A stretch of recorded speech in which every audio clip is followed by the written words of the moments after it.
Welcome to the Scientific Sense podcast, where we explore emerging ideas from science, policy, economics, and technology. My name is Gill Eapen. We talk with world's leading academics and experts about their recent research or general areas of topical interest. Scientific Sense is an unstructured conversation with no agenda or preparation. We cover a wide variety of domains where new discoveries are made and new technologies are developed on a daily basis. We are most interested in how new ideas affect society and help educate the world how to pursue a rewarding and enjoyable life rooted in science, logic, and information. We seek knowledge without boundaries or constraints and provide unedited content of conversations with researchers and leaders who love what they do. A companion blog to this podcast can be found at scientificsense.com, and this podcast is available on over a dozen platforms and directly at scientificsense.net.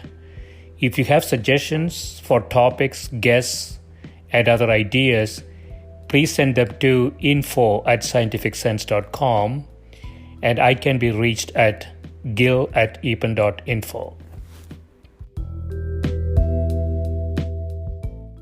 My guest today is Professor Martin Eichenbaum, who is a professor of economics at Northwestern University and the co-director of the Center for International Economics and Development. His research focuses on macroeconomics, international economics, and monetary theory and policy. He is a fellow of the Econometric Society and the American Academy of Arts and Sciences, a research associate of the National Bureau of Economic Research, and a co-editor of the American Economic Review. Welcome, Marty. Thank you. I want to start with a paper that is very topical, Bridging the COVID-19 Recession, in which you say policymakers in the COVID-19 era face two critical challenges. First, they must design policies that improve the trade-off between economic activity and health outcomes. And second, they must design policies to improve the long-run damage that a COVID-19-induced recession inflicts on the economy. You want to talk a bit about both the tactical interventions that you see, as well as more strategically what policymakers need to do? Sure. Let me separate those two challenges. The first challenge is how to deal with this so-called trade-off between health issues and economic issues. So one of the key problems that we initially faced in the panic of COVID, if you like, was this notion that we needed to shut things down to get the health situation under control. Mm-hmm. And that of course is quite reasonable. As an economist, one of the things that became apparent to me was that epidemiology models were incredibly useful, but they don't allow for human beings in the model. What do I mean by that? Right. Yeah. There's this two-way interaction between economics and epidemiology that is not recognized in the typical classic epidemiology models. What do I mean by that? Well, for example, the amount of market activity that people engage in, whether consumption, work, etc., obviously depends on people's perceptions of how risky those activities are. Right. So nobody wants to go to rock concerts, fly in airlines, etc. That's one interaction that, risk in a health sense translates into economic decisions and overall economic state of the economy. On the other hand, when we engage in less market activity, that affects the risks from health. Mm-hmm. So one thing an economist naturally might ask is, well, are we going to get the right amount of a recession from a social perspective? Right. Well, it turns out that using sort of very standard economics, so this is not fancy economics, you quickly come to the conclusion that even though we would have had a recession regardless of what the government did. Mm. But in the short run, that recession wouldn't be large enough how could I reach such a bizarre conclusion? Well, it turns out if you think of an individual person, they take the total amount of infections as given. Yeah. I don't think I can affect the total amount of infections in a very large crowd or in the economy as a whole. Just in the same way that when I get in my car, I don't think I'm going to affect the total amount of pollution on the planet. Right. But if each and every one of us thinks that way, we get way too much pollution. Mm. And what is sort of the standard answer to the pollution problem is, well, you tax activities when people are getting benefits and they don't fully internalize the costs. Right. So that's exactly why we think that in the short run, when there's a COVID type of mass infection, that the government actually needs to have containment measures to make the recession even worse than it would be otherwise. So that sounds awful, right? Sort of what you call sort of simple containment, right? Correct. Essentially kind of a blanket policy. Yeah. Right. The brute force reaction was, I don't condition on your age, I don't condition on your health, on various comorbidities. I just say, no one's allowed to go out. Israel's a good example of that. They right now are about to reinstitute a blanket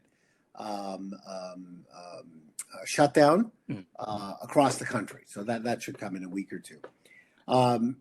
It turns out those things are not politically sustainable. Right. It turns out they're optimal if you do the relative. So what do I mean by optimal? You could do nothing, or you could do simple containment. Simple containment does improve the situation in the short run because you're saving a lot of lives. But there's an awful lot of pain that goes with it, and it turns out they're not politically sustainable. So the challenge then is, can we think of more clever ways to achieve dealing with the, quote, pollution problem in ways that are less painful, that lessen the trade-off between short-run economic and health consequences? Yeah, so Marty, one interesting thing about this issue is that we have a lot of different experiments being run around the world, right? So you can look at New Zealand, you can look at South Korea, Germany to some extent. I don't know exactly what they did. Your point is that if you do a simple blanket containment, it's not sustainable. And when it breaks, you go back to sort of square one. Yep. And that's going to create a huge amount of issue in the latter part of it, right? Absolutely. And so successful countries like New Zealand and South Korea, what exactly did they do? Well, so the lessons are, the countries are really different. I mean, I'm writing a paper for the IMF for some conference, and you look at different countries and you look at different cultures and you look at different problems, they're different, right? So I don't think that there's a simple bullet where it's if we were all South Koreans, with all that entails, we would do better. Right. We would maintain social distance. We would do tracing. We would listen to the instructions of the health authorities. Those things just vary. And, what's feasible in South Korea may not be feasible here. Relatively homogeneous population, etc. But I think there's some obvious things that we can do in the short run. Yeah. For example, the returns to testing, randomized testing, are enormous. We test for two reasons. One is to help the economists and the epidemiologists refine their parameters. That's easy. But more importantly, because lots of infections are asymptomatic, we need to do randomized testing. And when we do that randomized testing, when we find people that are infected, we need to contain them, right? We need to quarantine them. And that may not be entirely voluntary. It can be very humane, but if you have a disease, you're not free to go to the theater. You're not free to go to work. So that's one obvious thing that we can do. Masks ought to be, penalties for not wearing a mask. It's a very, I truly don't understand the politicization of masks. We don't want to talk about politics here, but you need a license to drive a car. You need a license to get married. So we accept the principle of the state imposing some limitations on what we do. Right. We accept that you can't scream fire in a crowded theater. So like your point before, so you need to have, in a diverse country like the US, it seems to me that you have to have some tangible penalties. You need to have a tax on bad behavior like not wearing masks. Otherwise, you're not going to get compliance. And we have 50 different policies going on, Yep. as if we have 50 different countries, but we don't have borders around these states. And so even if one state does it really well, 3 weeks later you're back to square one because the adjacent state did nothing.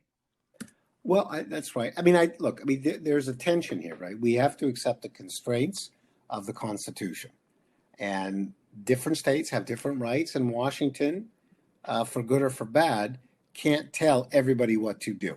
Mm-hmm. So that's just, that's different in Israel. That's different in South Korea. So different countries will have different political and legal constraints. That's where leadership comes in. We don't want to get political. Washington has levers with which it can lead, but it cannot lead by fiat. So that's just a constraint that we have to accept. And, you do see one of the advantages of the federal system. We have natural experimentation. Mm-hmm. So we can learn from each other. So when a country like Russia gets it right, it gets it really right. And when it gets it wrong, it gets it really wrong. Right.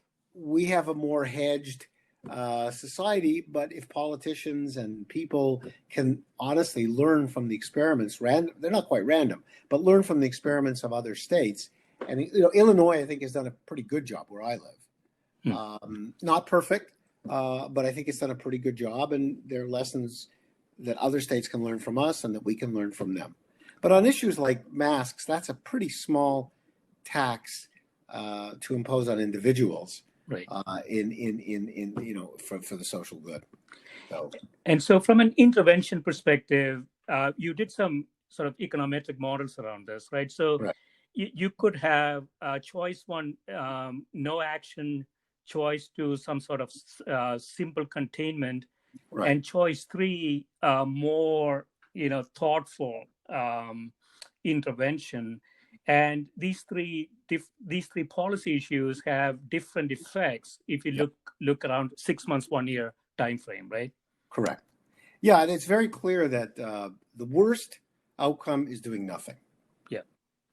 The second to worst outcome are these sort of brute force simple containment measures, but you get dramatic gains in terms of deaths and the size of the recession if you go to what we call smart containment. And you can see how that works, that if people are confident that when they go to work, that there aren't a lot of other infected people, we will have a much healthier economy because people will be more willing to go to work, more willing to consume, etc. So smart containment is a win-win. Right. So you just improve the trade-offs on the different dimensions. Yeah. So can you put some numbers on it, Marty? So, what sort of the GDP fallout? Yeah, if we were to run these three experiments from start, what would you expect to see? Well, it's interesting you asked that. When we first did these numbers, we were quite shocked at what we were getting. And your audience is sophisticated enough to know that models are just that. They're models. They have to be taken with a grain of salt. But in our very first paper, the numbers turned out to be not bad at all. So in terms of GDP, where the initial model said that if you did nothing, you would land up, I think we said basically having at an annualized rate a 25% drop roughly in GDP. That's right. I'm looking at the pictures now, but 25 to 30% drop in annualized GDP, and that's pretty much what we might have seen. Yeah. And just an enormous numbers of deaths. If you went to simple containment, you had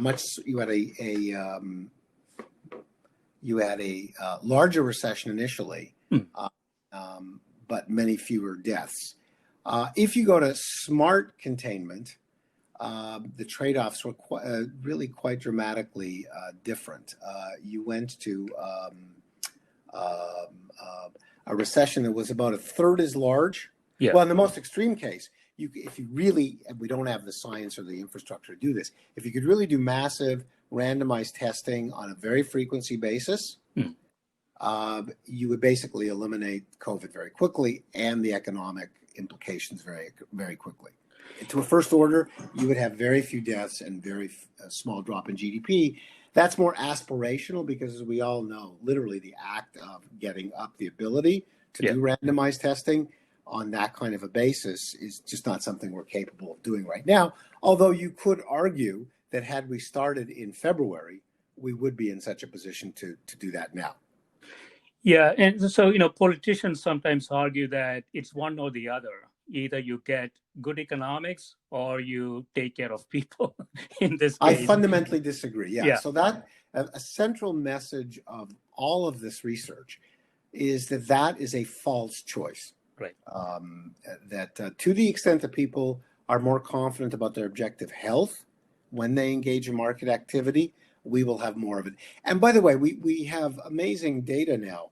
I'm working on a project with various people from Portugal where we can track literally at the individual level. We can control for age, income. In the simplest terms, take, for example, public servants in Portugal, of whom there are many. They're not worried about losing their job. So one question we asked was, how do these people act as a function of age and comorbidity in terms of their consumption expenditures? So if I look at a 60, the probability of death from COVID is very nonlinear in age. So the medicine is very sharp in terms of who should be really afraid. Using this sort of super micro level, that's exactly what we see at the individual level, that this nonlinear drop in consumption as people get older or comorbidity. So people are responding to the economic incentives in these models, and those incentives tell you, get the health situation under control, the economy will very quickly also get under control. There really is no persistent, robust recovery in the economy until we get the health situation under control. Yeah, and one thing we haven't really looked at is sort of the long-term effects of COVID-19. So, people have been talking about herd immunity. Sweden has a policy that was really trying to get to herd immunity. But, this thing mutates, it evolves, it has different strains. There is data on reinfection. We don't know about the long-term effects. About 1 million people who recovered from 1819 Spanish flu, 10 years later got Parkinson's disease. So if you look at disease burden of COVID-19, we haven't even begun to aggregate the total burden of the disease. So any policy that basically says, hey, let's get 60% of the population infected and we are done, seems like a really bad policy. I think it's not something I'm personally ethically, I know I'm here not as a rabbi or as a priest, but it seems like giving up and just letting a bunch of people die, surely we can do better than that. Especially when we don't know, as you say, what the real cost of that is in the long run. And it seems to me there are obvious things that we can do that really don't impact too much on people's individual freedom that can make a big difference, like masks. Testing seems, Larry Summers, if you think about the cost to society, I think Larry Summers, ex-Secretary of Treasury, did some calculation of what it cost the U.S. economy per day, this recession. And the numbers are just absolutely astounding. I can tell you what they are. I'm just looking them up right now. I think Larry's was something like $80 million, $80 billion a week. $80 billion. $80 billion a week. Right. So because it's a big economy, right? $20 trillion roughly. Right. If you have so it's just a massive number. And even if Larry's off by half, right? Let's suppose he's off by half and it's 40 billion. Yeah. Ask yourself, what are the social returns to testing, of investing in testing facilities? Right. Well, to the extent that we can make this recession shorter by ending the health crisis, this is a terrific investment. And I would take it in a second. Right. Yeah. And it's interesting that you listen to politicians, you listen to policymakers. You don't really hear, Marty, I don't spend a lot of time. You don't really hear systematic analyses, right? That says, if I do this, this is a total economic impact on the system type arguments. It seems really ad hoc. It's a group of people sitting around trying to do something. It's complicated. I mean, I think so. I have some experience with policymakers, and there's an enormous heterogeneity across them, but they're like firefighters. Right. I mean, to be totally honest, they're firefighters, and it's easy for academics like me to sit on the side. Well, if I was in charge, I would do thoughtful. These guys are, they're running. Their building's burning down. They got to do something. They got 50,000 constituents, all of whom want different things. And as I say, the models are really, I was quite shocked when I went back to March and my co-authors and I were looking at these models. As I say, the scientists know a lot about the science. Yeah. It turns out each infection is different, but they know a lot. What they don't know a lot about is how that interacts with social science. Right. And so I can't honestly go to, a politician and say, look, it's March. Here's what I absolutely know with enormous confidence. What it really has to be is more the nature of a thoughtful conversation, of probabilities, of uncertainties, of worst case outcomes, and they don't have time for it. Right. And it becomes very complex. So other thing that I thought of, Marty, I don't know if this is relevant. The policy choices is also a function of initial conditions that you're dealing with. For example, the tri-state area where I live, there is enough evidence now the disease was, rampant in November, December timeframe. The first intervention was more like in March. Mm-hmm. And so if you already have 30% of the population infected, for example, I came from New York early January with 103-degree fever that lasted for three days and it went away. I don't know if it was COVID or something else, but indications are, 25, 30% of the population might already have been infected by the time we recognized it and started interventions. Those initial conditions would matter, right? What we do.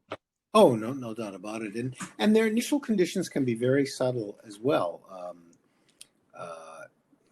In terms, I'll give you an example, comorbidities. Yeah. Right. So we know African American population is suffering disproportionately, Hispanic population as well, in terms of health outcomes, also in terms of economic outcomes for other reasons, but just health outcomes. And part of that is the legacy of poverty, comorbidity, lifestyle choices, in terms of nutrition, etc. Some of which is voluntary, some of which is forced on individuals because of objective circumstances, but those are initial conditions. Right. So in Chicago, if you look at who is dying, it's wildly disproportionate. If you go to the South Side, where there are lots of comorbidities and poverty, etc., medical facilities, wildly different on the South Side than the North Side. It's a fact that on the North Side, where I live, thank God, we can afford it, there's an excess of medical capacity during this crisis. That is obviously not true on the South Side. That's a kind of an social initial condition. Right. And so interventions need to be customized almost community by community. Some of them do, absolutely. Yeah. And some of them we have to make hard choices like, are you willing to take away some medical capacity from the rich North Shore to redistribute it on a real-time basis to the South Shore? What is the right ethical, economic, and health framework to think about such a difficult choice? Yeah, so I want to jump into a broader paper in the area of monetary policy, which, your expertise, and you've done a lot of work in this area, entitled Rethinking Fiscal Policy in an Era of Low Interest Rates, in which you say secular stagnation and low real interest rates compel us to rethink the extent to which fiscal policy should be used to combat recessions. And the paper argues that we should adopt a system of asymmetric automatic stabilizers. Before we get into it, Marty, I have a confession to make. In my note to you, I mentioned I went to school at Northwestern. What I did not mention was that I went to graduate engineering there. And when I was getting ready to go to business school, I applied there, but they wouldn't take me back. So I had to go a few kilometers south to Hyde Park. But more importantly, after the MBA, when I went to work for corporations, Mm-hmm. I would say it took less than a week to recognize that most of what we learn in the MBA school in finance did not actually work in real companies, right? And discounted cash flow analysis, net present value, CAPM, and all that stuff. And most people forget economics a few months after graduation. And so many of my listeners might be in the same spot. So you have to ease us into this a bit. Sure. Uh, but automatic stabilizers, from what I remember, I always liked, sort of things that kick in without people doing something. So Right. perhaps a passive monetary policy and the stabilizers that you talk about are preferable in my view as humans, let alone politicians and policymakers, are never good decision makers in the presence of uncertainty, right? Well, sure. I mean, let me take each of those in parts. A lot Yeah. of aspects to that. The first part is what are automatic stabilizers? Yeah. Well, those are, think about unemployment benefits. Maybe the best way is to do it is to be very concrete. When the economy goes into a recession, two things happen automatically by law that we don't think about. Unemployment benefits, people get them. Often we supplement them by additional laws, but even if we didn't, they're automatic stabilizers, right? You get fired, a lot of people, they get benefits from the government. That stabilizes demand. The fact that you're getting a check from the government means that you wouldn't cut back on your consumption expenditures as much as you would otherwise. Yeah. And if many people are doing that, that helps demand and therefore the economy. It also means you don't save as much every time you're worried, and that can help the economy as well, right? If we all are afraid of a crisis and we all start not spending, that can be a self-fulfilling problem. So that's one aspect. The other aspect that people don't always realize is tax rates are progressive, right? Yep. So if you make $100,000, your marginal tax rate's higher than if you make $50,000. Right. So when the economy goes into a recession, tax rates fall because people fall into lower brackets, or many do. And that too puts more money in their pocket and helps stabilize demand. So those are two examples of automatic stabilizers. They're supplemented in practice by a willy-nilly political process of where, when there's a really big crisis, we extend unemployment benefits, right? We did that under Obama. We did it until right now. The HEROES Act gave out lots of payments to individuals who are unemployed, extended their unemployment benefits.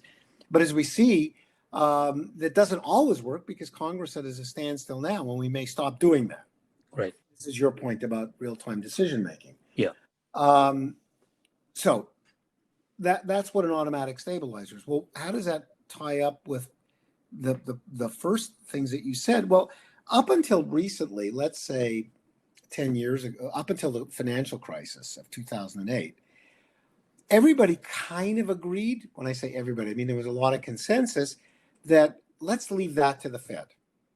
When there's a crisis or recession, the Fed has a wonderful set of tools by which it can essentially boost demand or lower demand as necessary. How do they do that? Well, they can lower interest rates. That's the traditional policy. And when they lower interest rates, why does that work? Well, it makes it cheaper for companies to borrow. It makes it cheaper or more attractive for people to go on vacation, to buy cars, big ticket items, which they would typically borrow to do. Refinance, right? If you lower interest rates, a lot of people refinance homes. They have extra money in their pocket and they can go spend it. So that's the traditional dial that the Fed was using. We get in trouble, we lower rates, the economy starts to perk up, inflation starts to heat up, and then they raise rates to cool the economy down. So quick question there, Marty. So the conventional monetary policy, they are really trying to reduce short-term rates, right? Yes, but they do it in a very, but okay, so great question. How does that translate into long-term rates? Yeah. I just not this MBAs. You can think of an individual who, if I tell you that short rates are going to be persistently low, that has an effect through financial markets on long-term rates. Why? Okay. So suppose I tell you that you can take out 1 5-year loan or sequentially 5 1-year loans. Mm-hmm. There needs to be a relationship between those two. Right. So if the Fed tells you we are going to keep 1-year interest rates low for the next 5 years, mm-hmm. that puts downward pressure on the current 5-year interest rate. Mm-hmm. Right? Just because people could, if the 5-year interest rate was too low, they would say, no, I don't want to do that. I'm just going to roll over 1-year interest rate loans. Right. Is there, if the market really believes Fed is doing the right thing and economy is going to come back on, wouldn't they expect interest rates to go up in the future?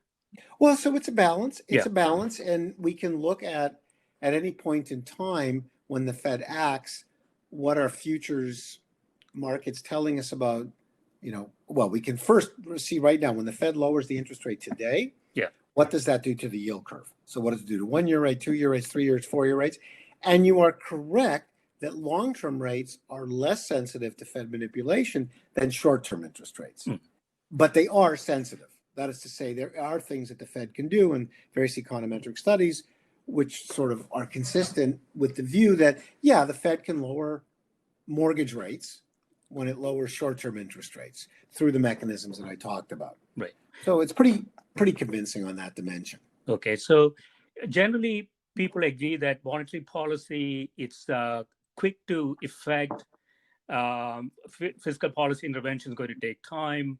And the effects of that is sort of ambiguous for a variety of reasons. So monetary policy is the way to go when you get into trouble. But then you have a situation when you cannot really move interest rates too much beyond zero, right? Is that the right. I mean, that's a very important point that what's happened over time for a lot of reasons is for reasons not under the control of the Fed, real interest rates and nominal interest rates have been declining. One way to think about what do you expect the average interest rate to be over time? Well, you can think about the Fed has an inflation target, which is about 2%. And then you can say, well, what's the real interest rate over long periods of time, sort of inflation corrected, that is determined in the market? Maybe the real rate of return on capital is 2%. Add up 2 plus 2, you get about 4%, which is where interest rates used to be. And what's happened over time, for reasons we don't entirely understand, it's partly demographic, partly other things, the real interest rate has been declining. And we have very good measures of that. And one of the wonderful things the Fed does is there's something called FRED, which is the Federal Reserve database that you can get from St. Louis. You just Google in, put in real interest rate FRED, and you can graph it and see exactly what I mean. That real interest rates come down, and then not surprisingly, nominal interest rates have come down. Right. So usually when a recession starts, the Fed lowers nominal interest rates. That's what they control. But if you're starting in a situation where interest rates are basically now zero, it's pretty tough to go negative. You can, to some extent, but you can't really push rates too negative, or people start abandoning the financial system. There are all sorts of bad things like that. So the Fed can't do its normal playbook. Next thing is Bernanke, real time, said, well, okay, I can't do the normal thing. I'm going to start doing other stuff to directly work on long-term interest rates, which weren't at zero. But what could he do? Well, he could buy and sell different assets. That's quantitative easing? Yeah, exactly. Quantitative easing. They could buy mortgages. They could buy longer-term treasury bills. Now, for example, the Fed is actually buying various sorts of corporate debt. And by directly intervening in those markets, they clearly have an effect on the yields or interest rates on those assets. But if you look at the yield curve now, we're starting off with a situation where long-term interest rates are very low. So if you just go to my friend Fred and ask 10-year interest rates, you'll see that those are very, very low. Mm. Any of your listeners who are trying to put money in a bond fund will know that. Right. So if you're starting at a 10-year rate that's around 1% or lower, Mm. there's not much the Fed can do there either. Right. So I believe that the Fed is sort of very important for panics in financial markets and will continue to be so. Sort of normal firefighting of recessions, there's just not much that they have at their disposal now. They'll do the best that they can, but they're simply not in a position, I don't think, to have dramatic effects. And so you're left with our less favored alternative, fiscal policy. Right. You Just mentioned just a quick question, sure. Marty. So, is there a conditioning effect here? For example, if market sort of anticipates what the Fed is going to do, whether it's short-term interest rate, conventional policy, or quantitative easing for long-term interest rate, when trouble starts, markets will gravitate there fairly quickly, right? Absolutely. No, the markets, that's one of the reasons the Fed has worked very hard in the last, let me say, 15 years, has been, so when Alan Greenspan was the chairman of the Fed, we used to talk about, he was a very mysterious, very opaque communication. No one ever knew very clearly in advance what he was going to do. He used to come out with that black handbag, I remember. Exactly. And there's been a real sea change. Bernanke, reflecting his academic training and temper, the Fed moved very much to a situation of saying, look, we really want to be as obvious as we can. We want you to know exactly what we're going to do. Mm. There's a lot of research trying to write down sort of so-called Taylor rules, named after John Taylor, with this beautiful equation describing to a first and second order what the Fed would do as a function of the state of the economy. Mm. And it turns out it's pretty, not that mysterious. Right. Given the inflation target, given their estimates of unemployment rates, the Taylor rule basically tells you what would the Fed do. And to give you a great example, the Atlanta Fed has on their facility, which anybody can play with. I often do it with MBAs. You put in different assumptions for the inflation target, et cetera. You can see what the Fed says we would do this is the Atlanta Fed, not Washington, but it's a good indication of what they would do. So they've worked very, very hard to tell you what they're doing. Forward guidance, which some of your listeners may know of, is basically a fancy way of saying we are, when the Fed says we're going to keep interest rates really low for a really long time. Yeah. They're basically helping the market say, oh, the Fed's going to keep interest rates low for a long time. That should lower long interest rates in a way we talked about before, and that should help the economy now. Right. So the Fed has really worked very hard to be painfully obvious. So surprise is not something the Fed wants. So it has a downside. So in situations like we are in today, there isn't a lot they could do. Nope. You are, close to that zero mark. And so your argument is that, the issues that we typically think about, fiscal stimulus, that takes time, that's very political, and so on. But what if we have a policy that is sort of automatic, right, when you hit this type of an issue? Right. So what I argued was that, so let's think about 2008, when we hit this really big recession. After a lot of debate and yelling and screaming, we increased the size of unemployment benefits. In a very ad hoc way. It was better than doing nothing. But what I was arguing was that we could have a system in which the Fed, we wrote a law that said when certain macro targets hit their, say unemployment exceeds a certain number or the interest rates hit zero, then unemployment benefits go up, right? So if they're normally, the replacement ratio is, let's say 50%, we would make it 80%. Right. Or if normally they would last for 12 months, for 12 weeks, we can make them last 32 weeks. Yeah. When we hit those macro targets, and critically, when we got away, so unemployment hit another number, namely a better number, Mm. the system would revert to normal. Right. So this was my way, but not just me, other people as well, of saying, look, we can have the benefits of short-term predictable stimulus Mm. without locking in entitlements that are very hard to take away, Right. so that they would be responsible fiscally. And there are many, many examples of those kinds of expenditures that we could put in. A great example that Marty Feldstein talked about in the context of Japan 30 years ago Mm. was, he said they have a national sales tax. And he said, why not get rid of the national sales tax under certain circumstances, or lower it, Mm. and then reinstate it? Right. Right. So that, there's sales taxes, there's aid. Look, right now we're talking about aid to local governments. And, if we don't, right now, because of the COVID crisis, states and cities are facing roughly $1 trillion deficit. Right. And unlike the federal government, they can't borrow. They have to balance the budget. Yeah. So they have to cut expenditures right now. Mm. And you have to ask yourself, do you think that's a good idea to cut government expenditures by roughly $1 trillion when unemployment is currently 8.5%? Right. That doesn't seem like a real good idea. Yeah. Well, if we had had a law that said if unemployment exceeds 8%, or if national sales tax, or if cities are in certain, you have to write this carefully, because you don't want the city of Chicago to do silly things knowing they'll be bailed out. So it's not a trivial thing to write.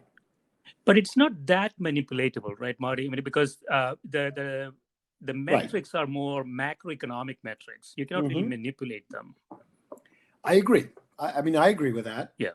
But one has to be very careful to do it in a way that doesn't input perverse incentives. Yeah. But I think it's doable. Yeah. And while there are risks to anything, the risks right now of massive cuts in government expenditures, both in terms of health and in terms of the economy, to me, are outweighed or outweigh any sort of long-term alternative considerations. So, but rather than doing it in a panic, these arguments that I was making would say, let's do this when times are good. Mm. We can have thoughtful discourse.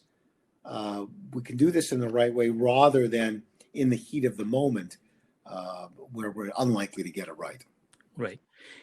I want to touch on this phenomenon of real interest rates coming down all over the world, right? So there is something going on. Yep. And so what do we know about that? Well, so we know some hard facts. Yeah. Right. That are just, kind of, those are true things, which is that real interest rates, just for readers or listeners who don't know, there's two kinds of interest rates. There's nominal interest rates. That's what you get when you put your money in a bond, typically, right? Yeah. If inflation goes up, you'll get less. If inflation goes, it'll be worth less. So real interest rates are that nominal interest rate minus inflation over the period that you've held the asset. Mm-hmm. So if I get a 5% nominal interest rate, but inflation was 3%, I'm really only getting 2%. That's the real interest rate. Right. Okay, well, we have lots of good measures of real interest rates, including something called TIPS, which are Treasury Inflation Protected Securities, which are literally a promise by the government to give you a real interest rate. So I can just look it up. And but it's not just the US, it's the UK. There are many, many countries that have these sorts of things. What have those objects been doing? Well, they've been going down secularly. So we just know the real interest rate has been going down. There are many theories about why. Part of it is an aging world that wants to save more. That, so you have more savings, looking for safe yields. That's going to drive down interest rates. So that's one set of explanations, demographic.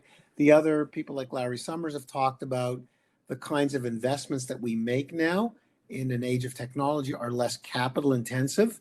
So think about Google, the amount of capital that they need compared to US Steel. Yeah. Pretty trivial. Right. They need other kinds of things, but they don't need, those big capital intensive investments. So, partly technology, partly demographics, partly, and this will shock your readers, There's not as much technological progress now as there was 30 years ago. Every undergraduate always thinks that, we live in a brand new world where nobody ever thought of anything new except for this generation. But do you have artificial intelligence, Marty? Well, that might work. We can look at productivity, the growth rate of productivity, and it's slowing down. Right. This always shocks people. I know when I talk to industry executives, they can always think of an example. Yeah. But as best as we can measure it, and it's not so easy to measure, the growth rate of productivity is slowing down. Right. That's a big mystery. I want to recommend a book by my colleague, Robert Gordon, who's written extensively on this issue and is one of the great experts and has documented this fact. And it is really quite an astounding phenomenon. Let me give you one example from an industry I know a lot about, which is banking. Yeah. Every time we get rid of a bank teller, which God knows we do, we have to hire somebody for cybersecurity. Right. Right. So if you actually, now it is true the number of people in banking is going down over time, but it's a lot less dramatic than you would think. It's just shifting specializations, so to speak. Yeah. It's we don't entirely understand why the growth rate of productivity is coming down, but it is. And then, the really measurable attribute there too, which is sort of the aggregate population. And so most developed countries, I think, has less than 2.1, which is supposed to be replacement rate already. Correct. And if we continue on that track, I think developed countries as a whole hits a negative mark around 2040 or something like that, right? Yeah, well, Japan is the most dramatic example of that, where it's actually going to be a much less populated place than it is now. Europe is quite similar. The U.S. is moving in that direction less dramatically, partly because traditionally we've had higher immigration levels. And so just what do we know about demographics? It turns out, once you get past starvation levels, that as people get richer, they have less kids. Right. It's just a universal fact. Yeah. As countries have gone, and the economics of that are pretty simple. If you're, rich, if you're working, if your wife is working, the opportunity cost of having a child goes through the roof, right? So when I teach MBAs and there's, roughly 50% of the people in the class are women, I go, the cost to you guys of having a kid is taking a year off, and thank God you're very educated. That's a very expensive thing. Right. So you respond by having less of it. We can go on and on about, it's a fascinating topic about how people substitute the market for their own time with kids, right? So it's not a coincidence that people, kids have all sorts of market inputs to their education, tennis lessons, chess lessons, violin lessons, tutors. That's all in lieu of mom and dad, who are very, very busy doing other things. Anyway, so, but it's a worldwide phenomenon. And it's absolutely right. So in a world that population declines, and I don't know the exact numbers, but they say that the maximum is going to be around 9.5 billion. I'm talking about the entire world now. And then when we hit 9.5 billion, which is not too far into the future, it will start to decline. And I don't think we ever been in a declining population world, right? Not well. I mean, leaving aside, not sudden, not due to sudden shocks. Yeah. Well, part of that is great news, right? I mean, you kind of think about it, and we often talk about inequality, which is of course horrible. Yeah. But if you ask yourself, what's the headline of the last 60 years? It's that inequality across countries has gone down. Why do I say that? Well, just think China, India. Yeah. Right? They have now entered eras of relative prosperity. And that's terrific news. And their population growth rate, less so in India in terms of population growth rate, but even in India, things are slowing down a bit.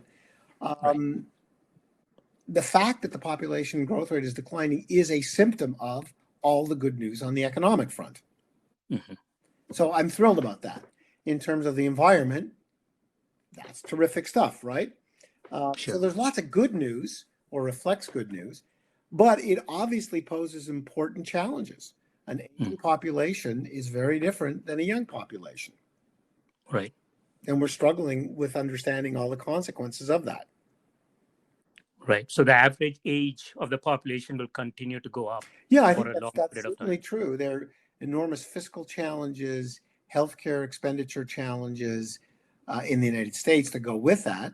You know, our government, if you look at the budget, it is increasingly, we are taking money that used to be spent on young people and spending it on old people, on healthcare, Social Security, etc. And that's real challenges. Are we getting that right? I mean, right. So, you know, old people used to be very poor in this country. If you go back to the 60s, the 50s, they are now quite rich.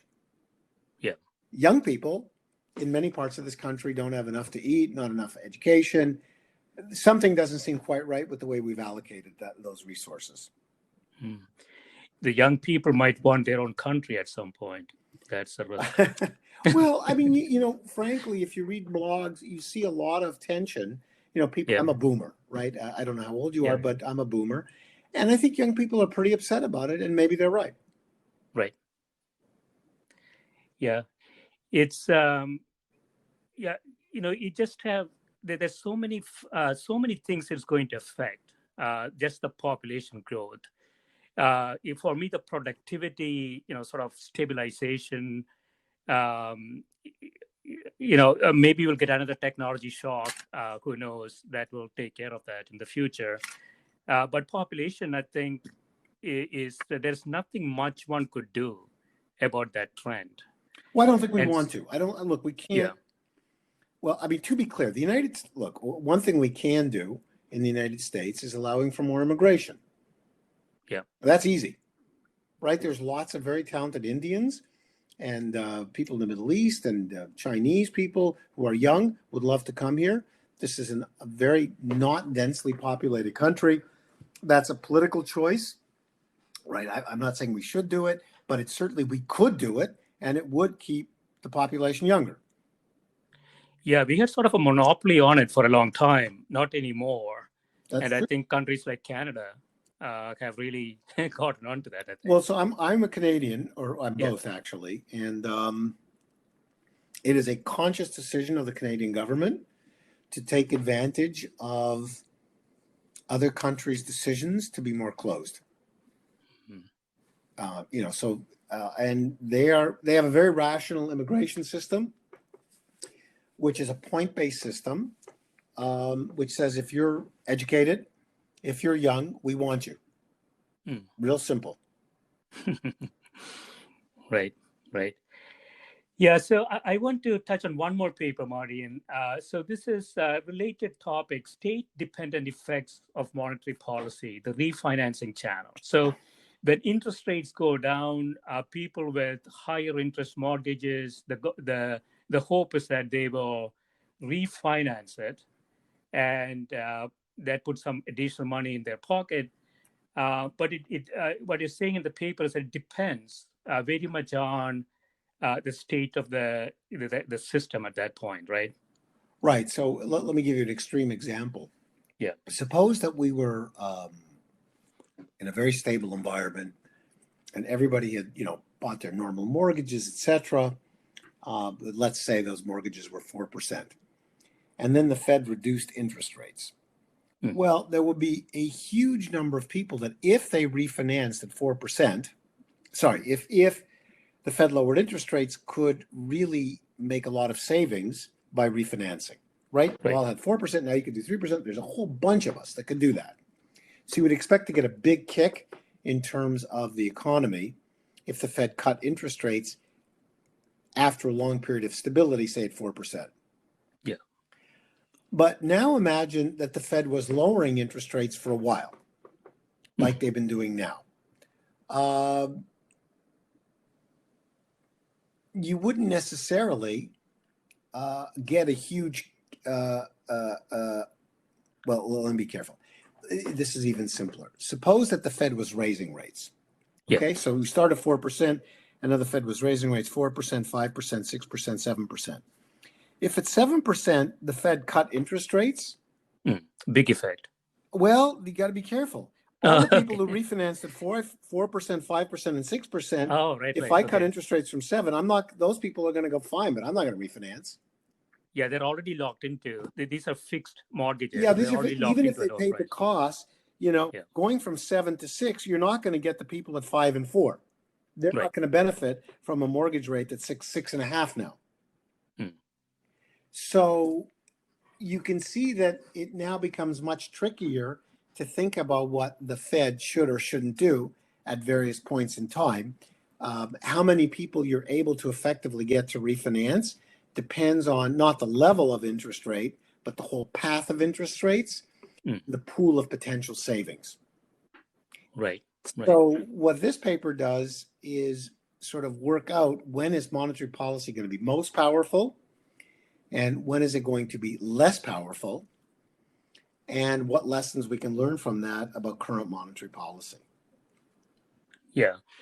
And so how much of the refinancing effect, just approximately, Marty, how much does it affect the economy, the refinancing aspect? It's a big effect because remember, mortgage markets are a big deal. Yeah. And it's so one channel that, people, the obvious channel, well, I have more money in my pocket, so that's pretty obvious. But the other channel that people typically don't think about is many people are house rich, but liquidity constrained. Right. So, for example, you can imagine that people have a bunch of home equity, but they like to do repairs on the house. They'd like to buy a car. They'd like to go on vacation, but they can't borrow. They can't go into a bank. The bank's going to say, we've looked at the numbers. We're not willing to make that loan. So they could do what you call a cash out mortgage too, right? Precisely. They can refinance if it's an attractive time to do it, take some of the equity out of their house, free them up to do consumption expenditures of other sorts. And that's a big deal. But the other thing is what you find often also is entrepreneurs can do this to start businesses, small businesses. We're not talking about GM now. But all of these cash out refinancing can have a very big effect on consumption and a very big effect actually on small business formation. Right. So this happens more readily when you have sort of the same direction of interest rates. So if interest rates have been going down for a long time, as you lower it, you will get effect. But if you're kind of zigzagging, the effect may not be that high. The zigzagging, I would say that the most extreme cases imagine that interest rates were constant for a long time. Yeah. And if so everybody has a 4% interest rate. Right. If the Fed lowers things to 3%, every single person in the economy has a mortgage would benefit from refinancing. Okay. So that's going to be a very powerful effect. So it's really the stock of mortgages. So they really have to study the variations in fixed rates that exist in the stock of mortgages in the economy. That can be computable, I would imagine. Well, so in this paper, we compute the various measures of the gains to refinancing at every point in time in, say, the last 40 years. So one thing you can do, this is the simplest thing that you can do, is just literally look, like I can go in right now and have the data to look at every mortgage on the books. I can get that data. And then I can say, if that person refinanced, what could they refinance at? So now I have the difference in the interest rate they are paying, the interest rate that they would pay if they refinanced. And I can get the whole distribution at every point in time of what that interest rate gap looks like. And that delta has to be more than the cost of refinancing too, right? Yes. So, fixed costs are crucial. It's because otherwise the gap would always be zero, right? If it was costless to refinance, you would always refinance. Yeah. But you can't, both because of pecuniary fixed costs, but also the time, the effort, all the, we're all lazy a little bit, and we're busy. Yeah. But what you do see are enormous variation over time in that distribution. Right. So in conclusion, Marty, so given the situation that we are in, huge GDP loss, monetary policies sort of hit the bottom, both ends of the yield curve. We don't have automatic stabilizers in place. We have, looks like, sort of a conflict-based standstill in Washington regarding additional stimulus. What would you do in the next 6 months? 6 months to 1 year. If I had a compelling answer to that, you'd either give me a Nobel Prize or make me president. So I don't think I have a compelling answer. A couple things. Principles. First is good health policy is good economic policy now. Anything that we can do to get COVID under control will be a net win for the economy. Yeah. So that's important. The other thing I would emphasize to listeners is interest rates are at incredible low, which means it's incredibly reasonable. So ask yourself as a business person, if you can borrow at 1%, what investments are worth borrowing to engage in? Right. Because interest rates are such a low number now for the United States government, the hurdle rate for social investments and stimulus should be very low. You're basically borrowing for free. But we don't invest it properly, typically, right? We don't have a portfolio prioritization process in the government. Well, so that is, so A, you're right. I totally agree with that. But B, it does say that there are enormous potential gains from thinking thoughtfully about what we could do. Right. And the point is, both the government and the private individuals is in a situation that money is almost free. Yep. So if they can find right investments, and that's where the trick is going to be, if you can find the right investments, then the returns are enormous. I agree. And let me give you two examples of where we could probably agree pretty quickly. Testing. I know testing is expensive. Yeah. The returns to testing are incredibly high socially. Right? Only because people will go to work if we test and act on that. So if the government has to borrow $1 billion to do randomized testing, almost surely that's a great investment. Or just give it to states to do it. Yeah, I don't care if, there's a czar in Washington who's actually running it, but testing, whether Pritzker's doing it or Cuomo's doing it or, Gavin Newsom, it's a great investment. Yes. That's an easy one. You get into more difficult, longer term things. Look, I mean, this recession is very unusual in that women have been hurt very badly by it. Usually men suffer more in recessions because they're in industries that are more cyclical. Yeah. This recession is very different, right? Because women tend to be in high contact, physical contact industries, nursing, services, etc. But so they're hurt on that dimension in terms of unemployment, but they're the primary, often for social and cultural reasons that I'm no expert on, they're in charge of the kids. They can't get back to work unless there's help for them with teachers, with daycare, all those things. But think of that as an economist. The rate of return to investing in helping women is a huge positive number if they can get back to work. Right. Yeah, I mean, these are, sort of socio-economic policies. Do we have policymakers? I mean, we have people who are focused on economics and finance and, general nuts and bolts of the economy. But do we have policymakers who take all this, different avenues of data and make optimum decisions? Do we really have a structure for that? No. And that's the problem. I wish I could say, look, I'll give you an example of the kinds of things some other countries have done. Yeah. So in France, Macron has just appointed a incredibly interesting commission of leading thinkers, actually led by Jean Tirole, who is Nobel laureate. and Olivier Blanchard, who very distinguished economist, chief economist for the IMF after a long career at MIT, of getting together the best and the brightest to think about France over the next 20 years and start that conversation. You know, no one can commit to agreeing to what they say, but they will put interesting things on the table. Right. Canada has various avenues for ranking or calculating as best as we can, it's not perfect, the rate of return to different investments. That is something we could do.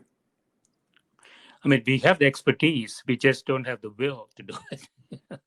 We have a very complicated, chaotic federal system in which lots of people do lots of different things. Yeah.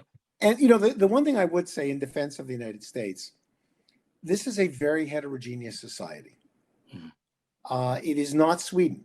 It is not Finland, where everybody looks the same, has similar backgrounds, where we automatically sympathize with each other because we look the same way. Right. Yeah. And that's actually an important social science point. Yeah.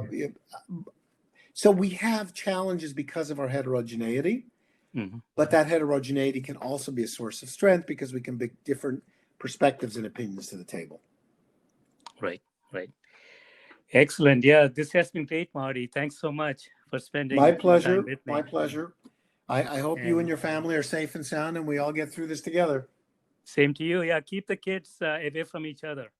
All right. Okay. Thank you very much. Yeah, talk to you soon. Bye-bye. Bye.